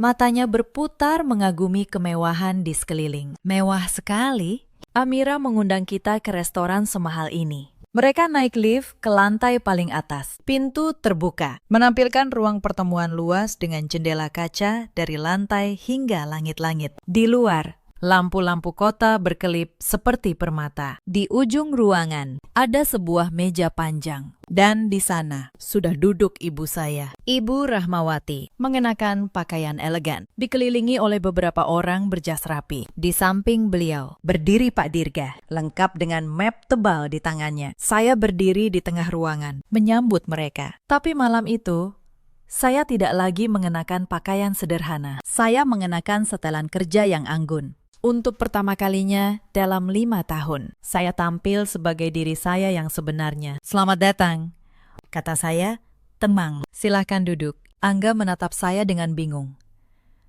Amira, apa-apaan ini? Gedung siapa ini? Kenapa ibumu ada di sini? Saya tersenyum tipis. Duduklah dulu, Mas. Ada banyak hal yang harus kamu ketahui. Dengan ragu, mereka bertiga duduk. Cynthia mulai merasa tidak nyaman. Naluri wanita itu mungkin mencium bahaya. Mas Angga, kata saya memulai. Selama 5 tahun ini, kamu mengenal saya sebagai dokter klinik biasa. Menantu miskin yang tidak punya apa-apa. Hari ini, izinkan saya memperkenalkan diri saya yang sesungguhnya. Saya berjalan pelan mengelilingi meja. Nama saya Amira. Saya dokter spesialis. Dan saya adalah putri tunggal dari Ibu Rahmawati, pemilik jaringan rumah sakit ini. 5 rumah sakit, 12 klinik, dan 1 perusahaan farmasi. Gedung tempat kalian berdiri sekarang adalah milik keluarga saya. Hening. Wajah Ibu Sri memucat, mulutnya terbuka. Tapi tidak ada suara yang keluar. Cynthia melepaskan lengan Angga. Perlahan bergeser menjauh. Angga menggeleng. Tidak mungkin. Kamu bohong. Kamu cuma dokter klinik kecil. Apakah saya terlihat sedang bercanda? Mas, tanya saya tenang. Saya memberi isyarat pada Pak Dirga. Pak Dirga maju dan membuka map tebalnya. 1 per 1. Dia mulai menyusun dokumen di atas meja, tepat di hadapan Angga. Ini sertifikat kepemilikan jaringan rumah sakit atas nama keluarga Rahmawati, kata Pak Dirga. Ini daftar saham di berbagai perusahaan mitra. Dan ini, dia menekankan, adalah daftar pemegang saham mayoritas perusahaan distribusi alat kesehatan tempat Anda bekerja. Saudara Angga. Angga menyambar dokumen itu. Matanya bergerak cepat membacanya. Dan saya melihat darah perlahan menghilang dari wajahnya. Ini tidak mungkin, gumamnya. Perusahaan tempatku kerja dimiliki oleh keluarga Amira. Benar, kata saya. Selama ini, kamu bekerja untuk keluarga istrimu sendiri. Dan kamu tidak pernah tahu. Tangan Angga mulai gemetar. Tapi pukulan yang sebenarnya belum datang. Saya mengangguk lagi pada Pak Dirga. Dia mengeluarkan map kedua yang lebih tebal. Dan ini, Saudara Angga, kata Pak Dirga dengan suara berat, adalah hasil audit menyeluruh atas aktivitas keuangan Anda di perusahaan selama 11 bulan terakhir. Dokumen demi dokumen tersusun di meja. Rekening koran, catatan rekening fiktif, bukti transfer, foto dari rekaman CCTV, pernyataan saksi, total dana perusahaan yang Anda gelapkan. Lanjut Pak Dirga, adalah 3 miliar 200 juta rupiah. Semuanya terdokumentasi lengkap. Hitam di atas putih. Ruangan itu sunyi seperti kuburan. Angga menatap tumpukan bukti di hadapannya dengan mata melotot. Keringat membanjiri dahinya. Tangannya yang dulu begitu angkuh, kini gemetar hebat. Amira, suaranya bergetar. Aku bisa jelaskan. Ini salah paham. Aku salah paham. Potong saya. Untuk pertama kalinya, suara saya meninggi. Yang salah paham itu kamu, Mas. Kamu pikir kamu menikahi wanita lemah yang bisa kamu injak seenaknya. Kamu pikir kamu mencuri dari perusahaan orang asing. Kamu salah dalam segala hal. Ibu Sri tiba-tiba bangkit, mencoba menyelamatkan situasi. Amira, nak, tolong. Angga khilaf. Kita ini kan keluarga, darah daging. Tolong jangan diperpanjang. Saya menoleh padanya dengan dingin. Keluarga. Bu, saat ibu saya sekarat di malam hujan itu, apakah ibu menganggap kami keluarga? Saat ibu menghina ibu saya yang miskin, apakah itu yang ibu sebut darah daging? Saat anak ibu menampar saya dan ibu tertawa, di mana kata keluarga itu? Ibu Sri terdiam, wajahnya pucat pasi. Hari ini, kata saya, kalian belajar satu hal, bahwa harga diri seseorang tidak diukur dari seberapa kaya penampilannya, dan bahwa karma selalu datang, cepat atau lambat. Angga jatuh berlutut di lantai. Kesombongannya runtuh dalam sekejap. Amira, kumohon. Ratapnya. Jangan laporkan aku ke polisi. Aku akan mengembalikan semua uangnya. Aku akan berubah. Aku mohon. Demi pernikahan kita. Saya menatapnya lama. Pria yang dulu saya cintai, kini bersujud di kaki saya, memohon belas kasihan. Tapi di benak saya, terngiang kembali kalimatnya di malam hujan itu. Bukan urusanku, cari saja tumpangan sendiri. Kamu tahu, Mas, kata saya pelan. Di malam ibu saya sekarat, saya juga memohon padamu. Saya memohon agar kamu mengantarnya ke rumah sakit. Hanya itu. Dan apa jawabanmu? Kamu bilang, itu bukan urusanmu. Saya berlutut sejajar dengannya, menatap matanya dalam-dalam. Sekarang, saat kamu memohon pada saya, izinkan saya menjawab dengan kalimatmu sendiri. Ini bukan urusan saya lagi. Mas, carilah jalanmu sendiri. Saya berdiri. Saya mengeluarkan satu map terakhir dari tas saya. Surat gugatan cerai, lengkap dengan tanda tangan dan materai. Saya meletakkannya di atas meja, di hadapan Angga yang masih berlutut. Pernikahan kita berakhir hari ini, kata saya. Dan soal dana yang kamu gelapkan, itu bukan lagi keputusan saya. Itu urusan hukum. Perusahaan sudah resmi melaporkanmu pagi tadi. Polisi sedang dalam perjalanan. Tepat saat saya menyelesaikan kalimat itu, pintu ruangan terbuka. Beberapa petugas kepolisian masuk dengan langkah tegas. Wajah Angga benar-benar hancur. Cynthia menjerit pelan dan mencoba menyelinap pergi. Tapi salah satu petugas menahannya untuk dimintai keterangan. Karena namanya juga muncul dalam aliran dana yang digelapkan. Ibu Sri terduduk lemas di kursinya, menangis meraung-raung, memohon ampun. Tapi semua sudah terlambat. Air mata di saat seperti ini tidak akan mengubah apapun. Para petugas memborgol tangan Angga saat mereka menggiringnya keluar. Angga menoleh ke arah saya dengan tatapan memelas. Amira, tolong. Saya tidak menjawab. Saya hanya berdiri tegak di samping ibu saya yang tersenyum bangga. Saya menyaksikan pria itu diseret keluar dari ruangan, keluar dari hidup saya untuk selamanya.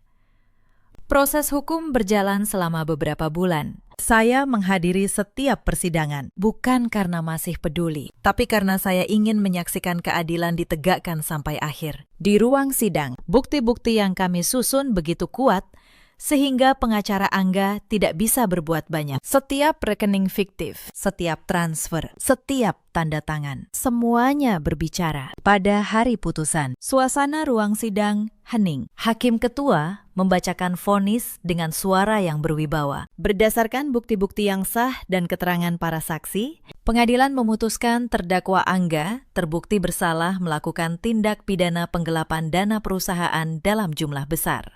Hakim mengangkat palu kayunya. Majelis hakim menjatuhkan hukuman penjara selama 7 tahun, serta kewajiban membayar ganti rugi setara seluruh nilai kerugian perusahaan. Palu hakim berbunyi nyaring sebanyak 3 kali. Bunyi itu seakan menjadi paku penutup bagi masa depan Angga. 7 tahun. Waktu yang sangat lama. Belum lagi denda raksasa yang tidak mungkin bisa dia lunasi seumur hidup. Angga lemas di kursi terdakwa. Tubuhnya merosot.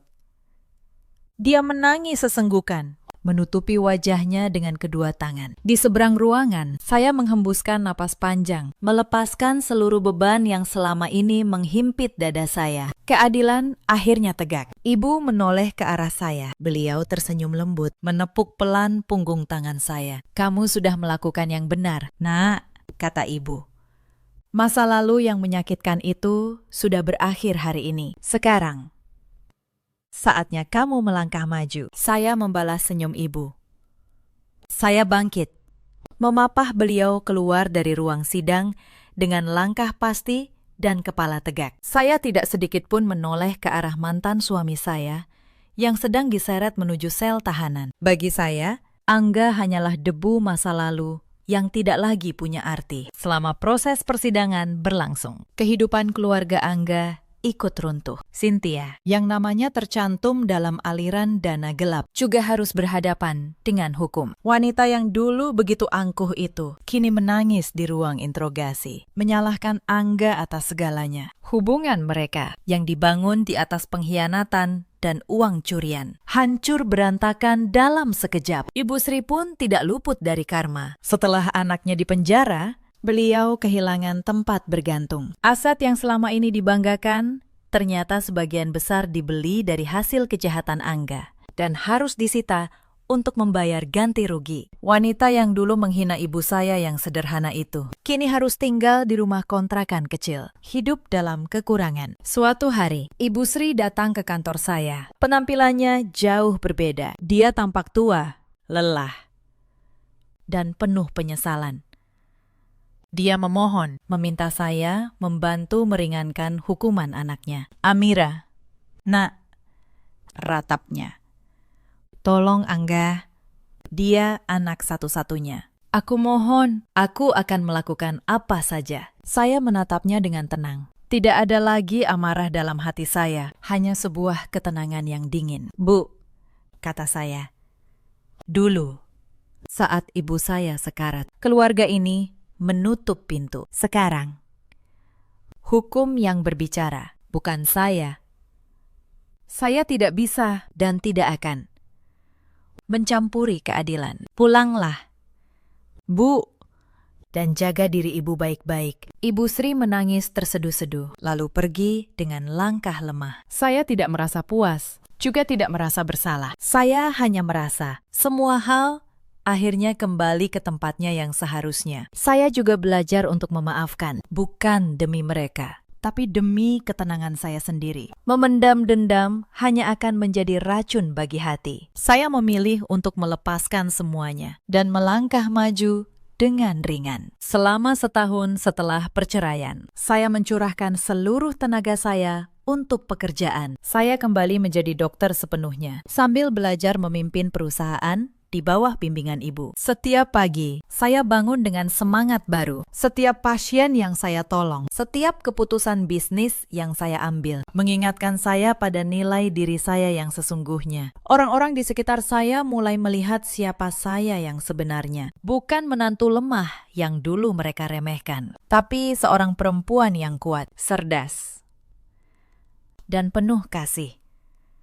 Saya menemukan kembali harga diri yang nyaris saya korbankan demi sebuah pernikahan yang tidak layak dipertahankan. 1 tahun kemudian, roda kehidupan terus berputar. Saya kini telah mengambil alih pimpinan jaringan rumah sakit dan perusahaan keluarga. Dengan kerja keras. Saya berhasil mengembangkan bisnis itu menjadi jauh lebih besar. Wajah saya menghiasi sampul berbagai majalah bisnis. Sebagai salah satu pengusaha muda paling sukses tahun itu, hidup saya dipenuhi kedamaian dan rasa hormat dari orang-orang di sekeliling saya. Ibu pun pulih sepenuhnya, menikmati hari tuanya dengan tenang dan bahagia. Sementara itu, di tempat yang jauh dari gemerlap dunia, Angga menjalani hari-harinya dalam penderitaan. Pria itu kini kurus kering, wajahnya dipenuhi keputusasaan. Suatu hari, saat dia sedang membersihkan lantai penjara, matanya menangkap sobekan koran bekas di sudut ruangan. Kertas itu kotor,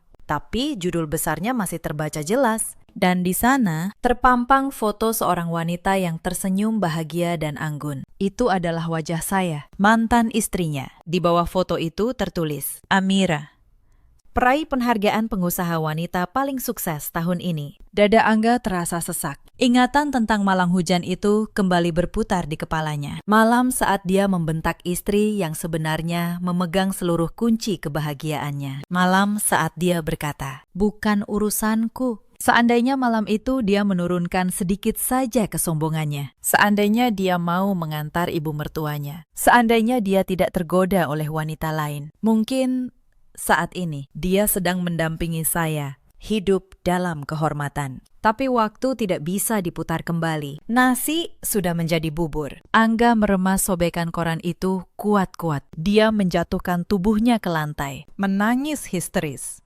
meratapi kesombongannya sendiri yang telah menghancurkan hidupnya. Cerita ini mengajarkan kita banyak hal. Jangan pernah merendahkan pasangan hanya karena dia tampak sederhana. Dan jangan pernah menukar orang yang tulus mencintaimu demi kesombongan dan godaan sesaat. Ada banyak perempuan di luar sana yang seperti saya dulu, menutup mata demi mempertahankan pernikahan yang sudah lama mati. Mereka bertahan, bersabar, dan menelan setiap hinaan dengan harapan keadaan akan berubah. Tapi ketahuilah, kesabaran bukan berarti membiarkan diri diinjak selamanya. Ada saatnya kita harus berdiri dan memilih untuk menghargai diri sendiri. Ada juga banyak suami di luar sana, seperti Angga, yang menganggap istrinya tidak berharga, sampai mereka kehilangan segalanya dan baru menyadari betapa berharganya yang telah mereka buang. Dan ada pula para ibu mertua seperti Ibu Sri yang membutakan diri demi membela anaknya hingga ikut tenggelam dalam karma yang sama. Dalam hidup,